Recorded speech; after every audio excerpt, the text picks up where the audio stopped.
Welcome back to the Communication Mastery podcast with me, Mark Burlinson. In this season in 2026, we're going to spend some time looking back and replaying some of the episodes that some of you have asked about in your comments. And in between those, I'm going to be back with little snippets each week of helpful information that you can put into practice in your business, in your life, to help you grow your communication mastery. And this week we're going back to a previous episode, and I know you'll enjoy it. I've picked this one out because it's been one that's been requested again and again. So take a listen with me back to this episode of the Communication Mastery Podcast.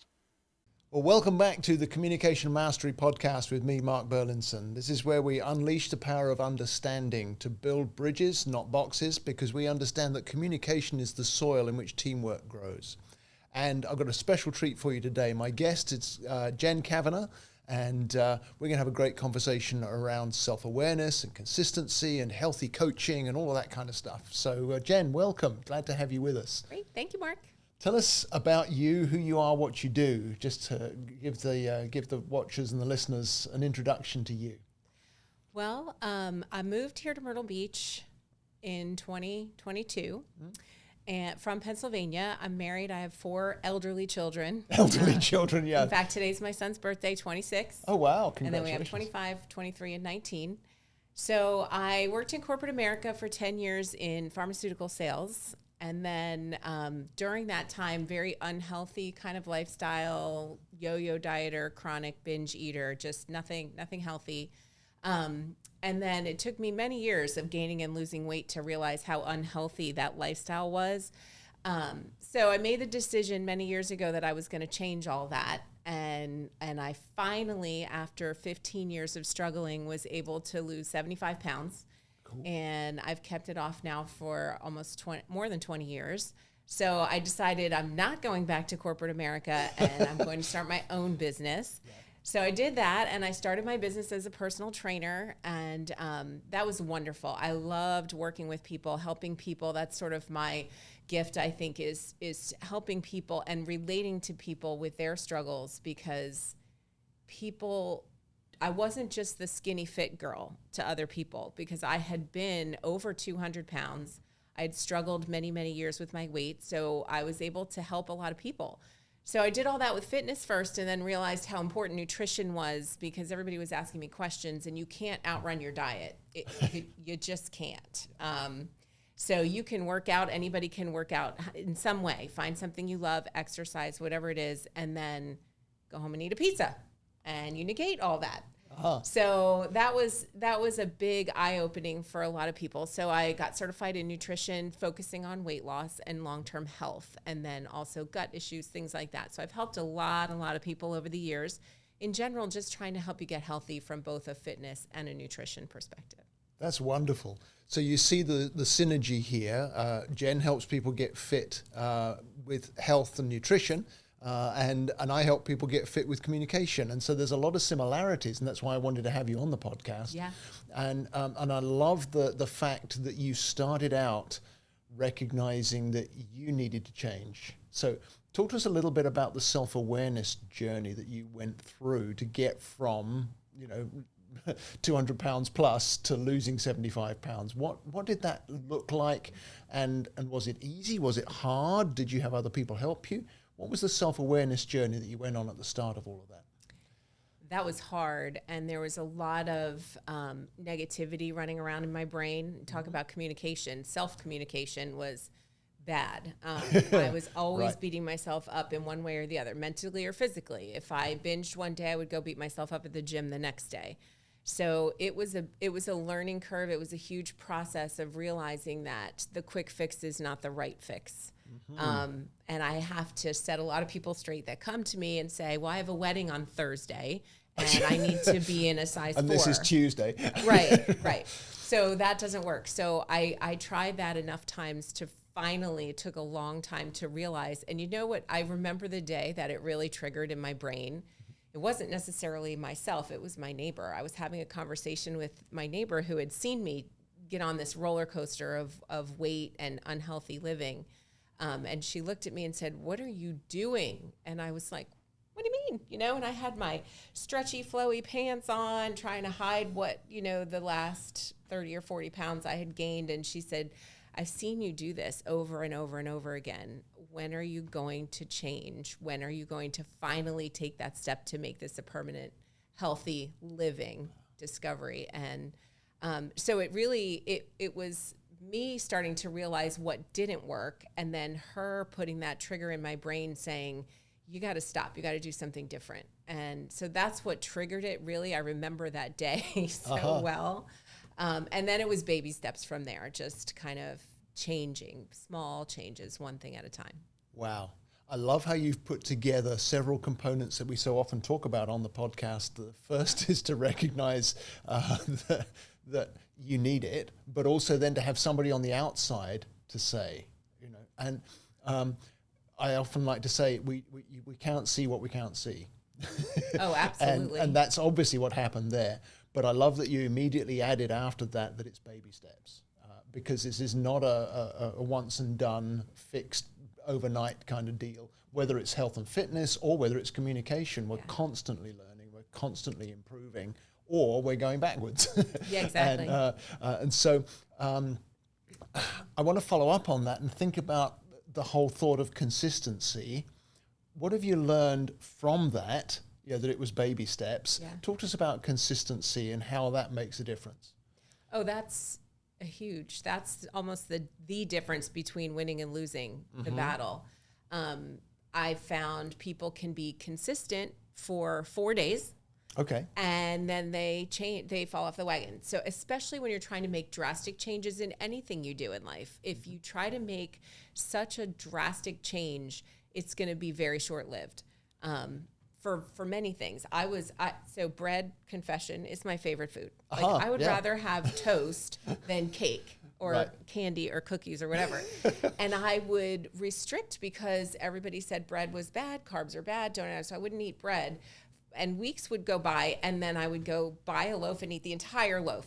Mm-hmm. So it's little things. So I started making small changes. So an analogy I learned years and years ago, and I can't even remember where I learned this, but it's like ruts in the road, right, in your brain. Mm-hmm.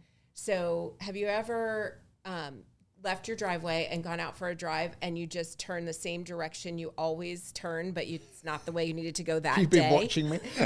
See, it happens. And because you have ingrained that process in your brain. Yeah. So changing something that is so well ingrained over 20 years or many, many years is very hard to change.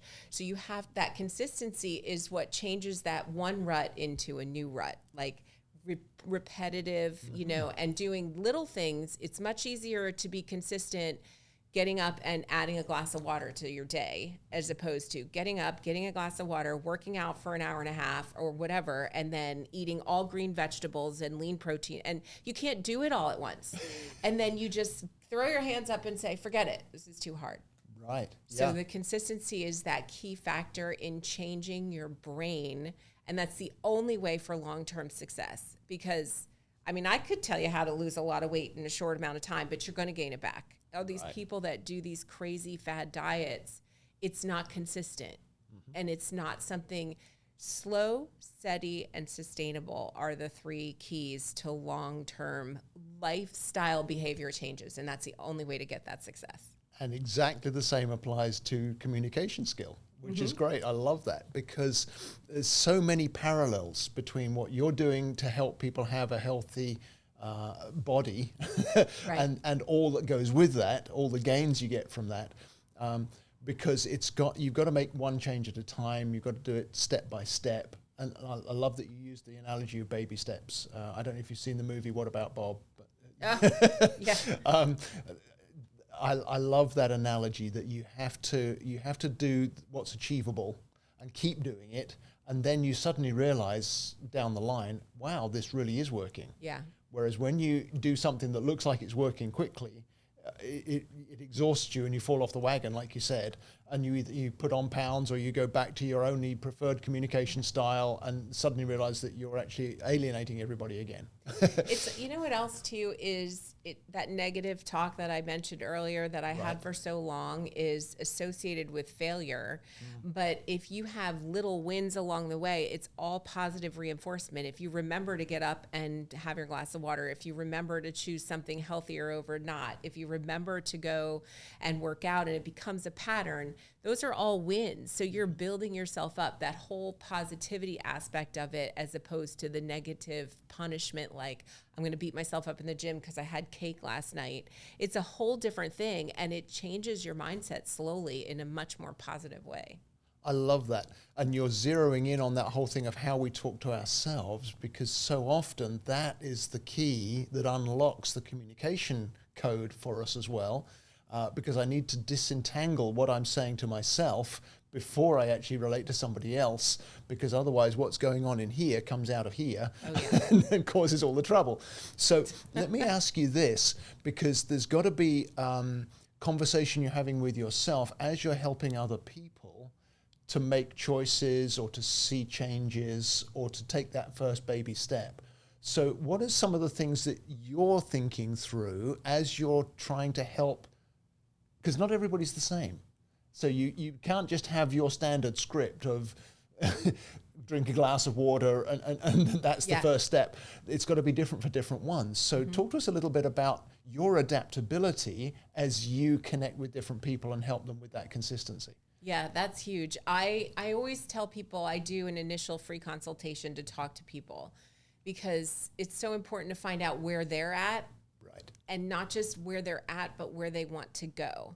Because sometimes people want to lose a ton of weight, but it's not always about that. Sometimes it's about feeling better, maybe. It's just, I know this weight, but also I have gut issues or I have migraines and I just want to feel better. So that's the whole first step, is really figuring out where they are and where they want to go and why they want to get there. Because that is the motivator. That's what keeps you on track or pulls you back on track when you get off track. You have to remember why you started this whole journey in the first place. So that's huge. And then the whole baby step concept, I always tell people, I'm going to meet you where you are. If you've never set foot in a gym, I'm not going to send you out to sign up for CrossFit. Yeah. It's not going to work. You're going to fail. Instant failure. I want to set you up for success. So if I do, I have had athletes come to me, but they can't get their nutrition right. So they're not making the gains they wanted. So I know I don't have to send them to the gym. I know they got that part nailed. Right. So then it's figuring out the nutrition piece, and everybody's different. And I really, as I go with people, check in with them. Like, if I'm telling you something you already know, tell me, and I'll move forward faster. So it's that constant process of checking in, and everybody's different. So I try to figure out where they are so I know where I need to be in their journey to try to guide them sort of along that path. So it's a little bit of give and take. I love that. And you told us earlier about how there was that journey from I need to change to I can do this through fitness to now I also need to add nutrition. Along that journey, have you been able to move from why am I telling anybody else what to do because of where I was at, to now that I've got all this background, this experience, now I can help other people because of where I've got to? How has your own self-talk shifted in that journey? It's changed a lot. However, it wasn't easy. It wasn't an easy change. Right. I mean, it's like that little green monster that I keep beating down because it does sneak up. Like I admittedly sort of have a little bit of fear in the back of my brain. You can't go back to where you were doing what you're doing. And because I did that so many times. So I really had to kind of fight that along the way. Right. And really figure out how to help people. And in helping them, it helped me. That's huge, isn't it? It is. It really is huge. And it's work. Like you can't just shut that negative voice off. And it does threaten to pop up sometimes. And I slip up. Like some people think that I'm perfect and I go out to dinner and people are like, I need to order a salad because Jen's here. No, you don't. Do what you do, whatever you want to do. I mean, I I eat a lot of different foods, and I am not perfect. Do I eat Halloween candy? Yes. Yep. So do I drink a glass of wine every now? Yes. Like, I am not your perfect. I'm not perfect. But the difference now is I do that and I move on, and I don't send myself into this downward spiral where it's that negative in my brain. And so I try to help other people with that by pointing out to them their successes. Like, sometimes, like my neighbor did with me, they don't see, it's not just about the number on the scale. There's other things. Like, look what you can do. You couldn't do a sit-up when you came to me. Now you can. Right. Look at the difference in your confidence. It's not just about the number on the scale or how your clothes fit. There's so many other little small wins that if you celebrate along the way and reinforce that positive success, it helps train your brain to turn off that negativity when it pops up. Right. And you've zeroed in on the power of having somebody independent affirming and verifying the progress you're making. That's coaching, right? It's what That's what you coaching's do. all about. That's what we do Exactly. every It's day. what we do. It's why we do what we do. Yeah. Because we see the gain that people can make when somebody who doesn't have a dog in the fight is saying, you're doing great, or look what you got right, or see how you won. Whether it's in the way they communicate with people at work or at home or in the community or in their fitness journey. I know that my wife and I have both been on a fitness journey, and neither of us can see the progress we're making enough to just do it on our own. But having external input has been so Absolutely. valuable. Yeah. To affirm that journey that you're on. Yeah. So yeah, there's great strength in the community as well, provided it's people who are speaking from a place of what they know. Yeah. And you of course have got the journey yourself to say, I'm living proof that I know what I'm talking about. Right. You can do this. Exactly. No, I love that. That's great. So when you've got somebody who's struggling to get to that place of positivity, to get to that place of confidence, what are some ways that you help them along the way? I mean, obviously, not every client or every person you interact with is going to be a success story consistently, because none of us is perfect. And I don't know what's imperfect about having a glass of wine or a piece of chocolate, because I had both last night. But It's all good. But when you are helping somebody to get from a place of I can't do this and I'm hopeless to look what you did do, what are some of the things that you draw on? What do you look for? How do you make those connections with the people that you're coaching? Well, it's different with everybody, but the main key, I think, to answer your question, is to find. So being on the outside looking in, they can't see all of their successes. They can't see the small wins. And having the experience that I have, they might not think to look in other places. Like, for instance, your scale's not changing, but did you do measurements? And wow, look what happened. You lost 3 inches in the last month or whatever. Yeah. So it's kind of helping them find their wins, because you can't, well, maybe some people can, but it's hard to win at everything, right? It just is. So they may be struggling on 1 or 2 areas, but then if I say to them, well, did you think about this? Then they realize that, oh, I have done really well at that. How many times did you get to the gym this week? 4.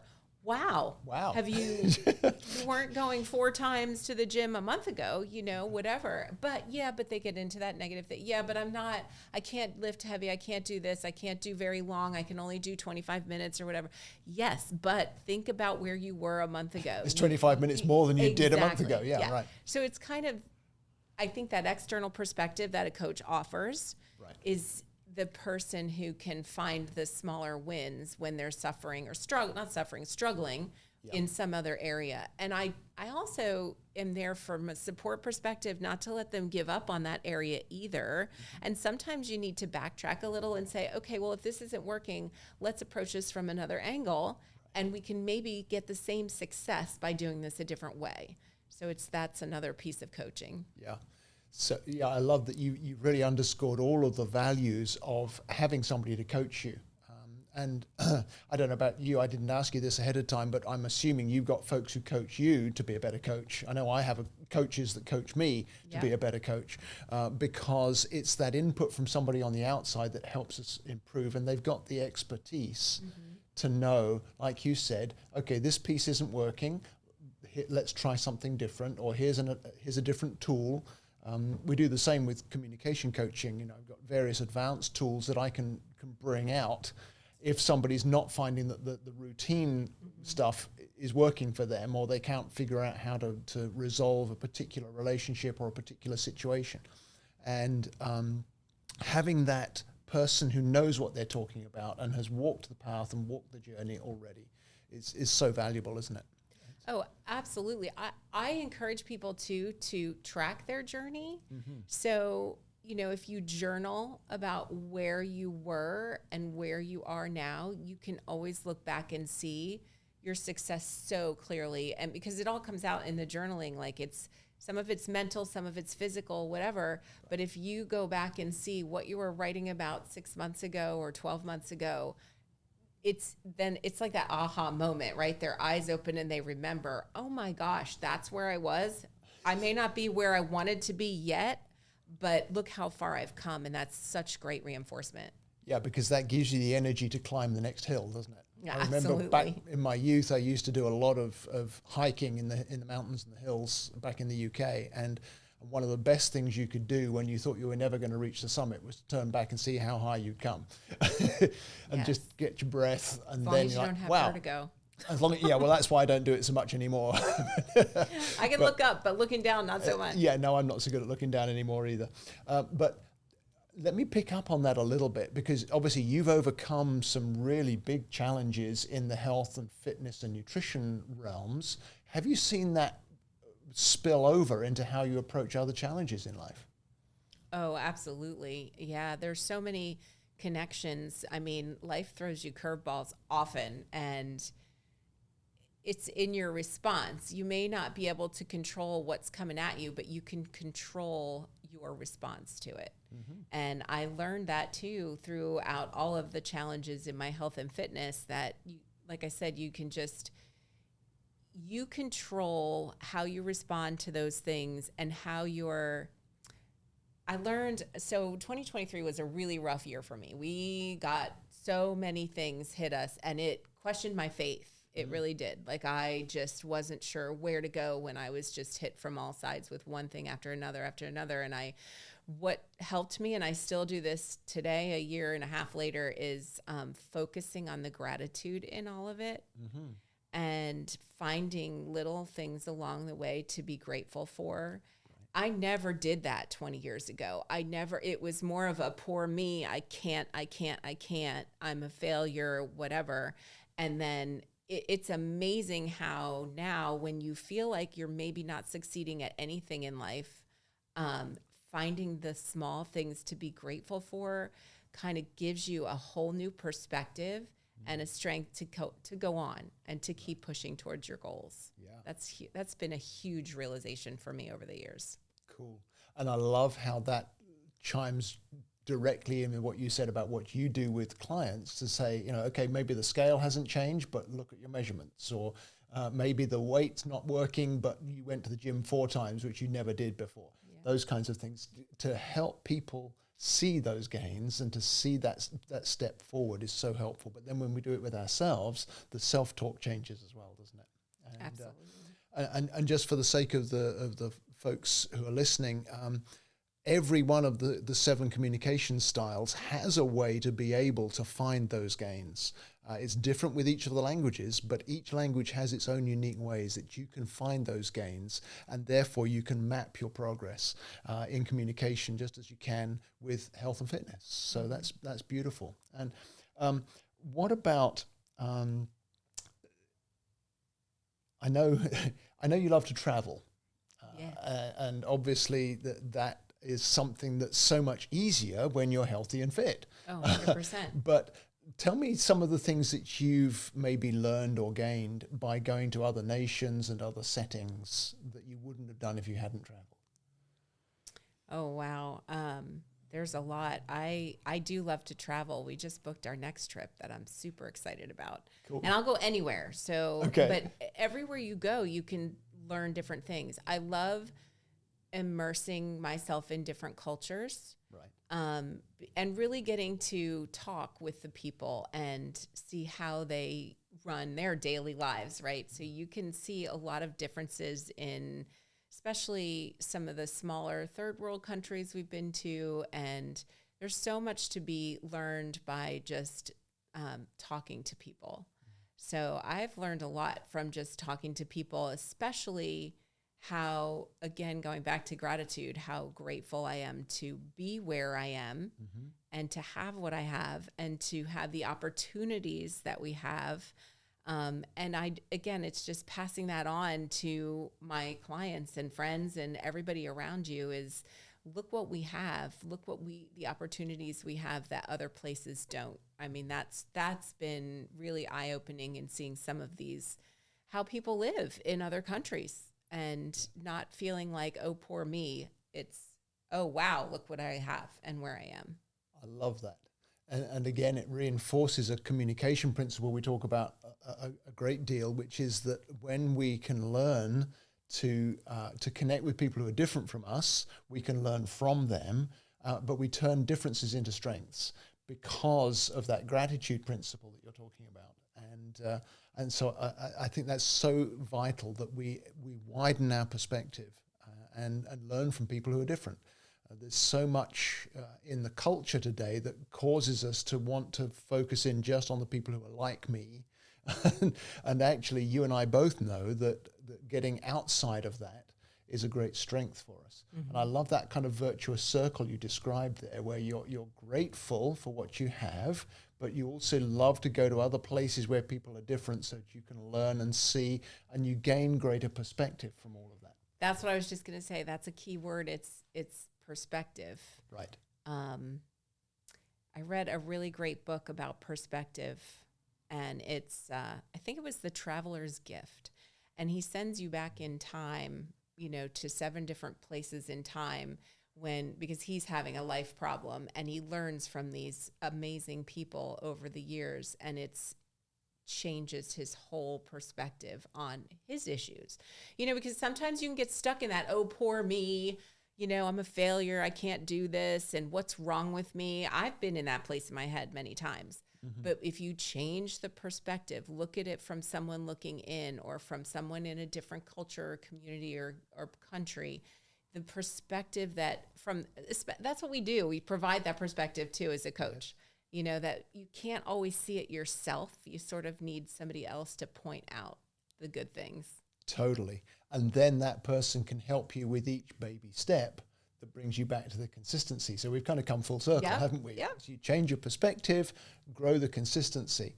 And it's so counterintuitive from the way that most people would tell us to do stuff, because everything's aimed these days at intensity rather than consistency.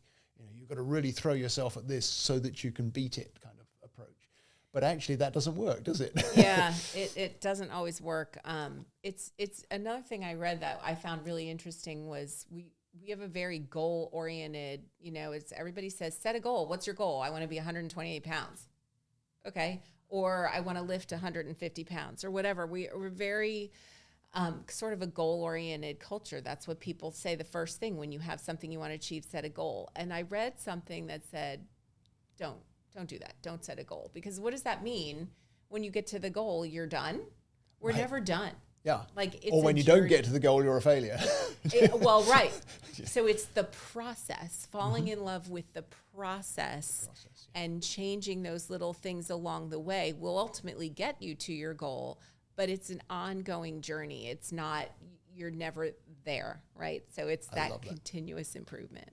That reminds me of, I think it was Simon Sinek did a little video thing on the whole idea of consistency or intensity, the goal setting and that sort of stuff. And he said it's not going to the dentist every 6 months that keeps your teeth healthy. It's brushing them every morning and every evening. Yes.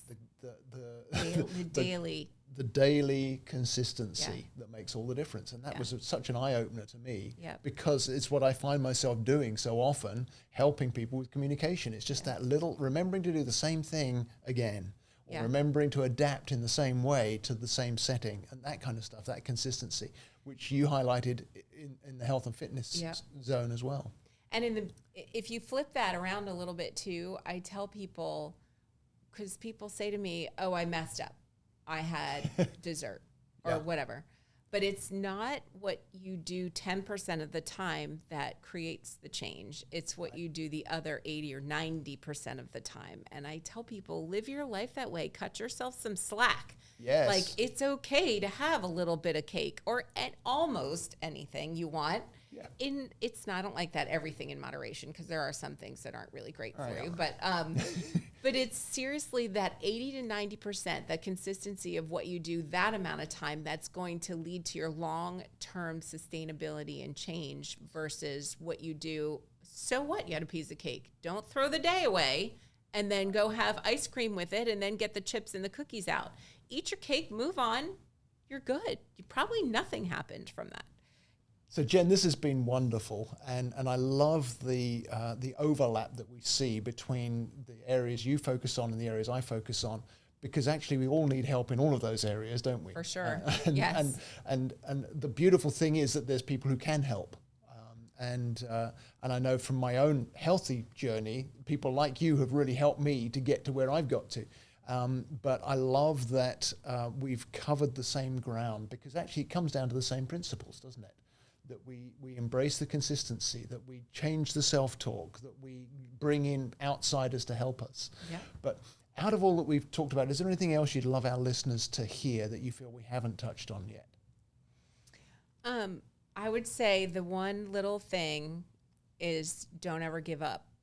And it's never too late to start, because there were so many times that I felt like giving up.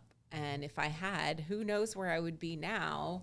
It took me a very long time, and eventually I got it figured out. And then look what that led to, helping hundreds and hundreds of other people. Right. So don't ever give up, and don't even tell me that you're too old to start now, because you're not. It doesn't matter where you're at in life, in age, in physical or mental, whatever. It's never too late to get started. One step at a time. That is fantastic advice. Thank you so much. And if the listeners want to make contact with you and find out more about you, where can they find you? You can find me at, my website is now eatplantsloseweight.com. I love that. Eatplantsloseweight.com. Yeah. I tried to shift away from just weight loss, but trying to teach people more about being healthy in the long run. So that is my website, and you can find me there. You can find my contact information there. That's great. Well, Jen, thank you so much. This has been great fun. Appreciate you being with us. I appreciate you having me on. Thanks for everything, Mark. Thanks a lot. And we'll see you next week. Thank you so much for listening to today's episode. It would mean a lot to me if you'd rate and review the podcast, so it helps more listeners to find us. But also, would you give me your feedback on things you'd like to hear about in future episodes? And remember to share the episode with a friend if you see something that would benefit them as well. You can reach me with feedback through my website at markburlinson.com. Just click on the contact button and send me a message. I respond to everyone personally, and I really want to hear from you. So thank you again for listening, sharing, reviewing, and giving me your feedback.